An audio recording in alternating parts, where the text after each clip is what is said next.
വിവാദമായതോടെ ഫീസ് വർധന പഠിക്കാൻ കമ്മിറ്റി രൂപീകരിച്ച് കേരള സർവകലാശാല. പുതിയതായി കൊണ്ടുവന്ന 4 വർഷ ബിരുദ കോഴ്സിന്റെ ഫീസ് ഘടന സമിതി പരിശോധിക്കും. വിദ്യാർത്ഥി സംഘടനകളുടെ പ്രതിഷേധം കണക്കിലെടുത്താണ് ഫീസ് വർധനയിൽ അപാകതയുണ്ടോ എന്ന് പരിശോധിക്കാൻ വൈസ് ചാൻസലർ ഡോക്ടർ മോഹൻ കുന്നുമേൽ സമിതിക്ക് നിർദ്ദേശം നൽകിയത്. 4 വർഷ ബിരുദ കോഴ്സിന്റെ ഫീസ് ഘടന കേരള സർവകലാശാല ഉയർത്തിയെന്നാണ് ആക്ഷേപം. വിവിധ വിദ്യാർത്ഥി സംഘടനകൾ വിഷയത്തിൽ പ്രതിഷേധവും ഉയർത്തിയിരുന്നു.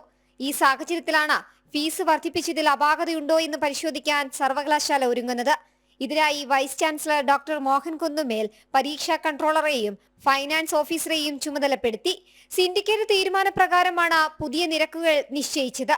പരീക്ഷകളുടെ നടത്തിപ്പ് ചെലവിന് ആനുപാതികമായാണോ ഫീസ് നിശ്ചയിച്ചതെന്നും സംസ്ഥാനത്തെ മറ്റ് സർവകലാശാലകളിലെ ഫീസ് നിരക്കുകൾ എത്രയെന്നും കമ്മിറ്റി പരിശോധിക്കും. റിപ്പോർട്ട് ലഭിച്ച ശേഷം വിദ്യാർത്ഥി സംഘടനകളുടെ പരാതി പരിഗണിക്കും. തുടർന്നാകും ബിസിയുടെ തുടർ നടപടികൾ. ജനം, തിരുവനന്തപുരം.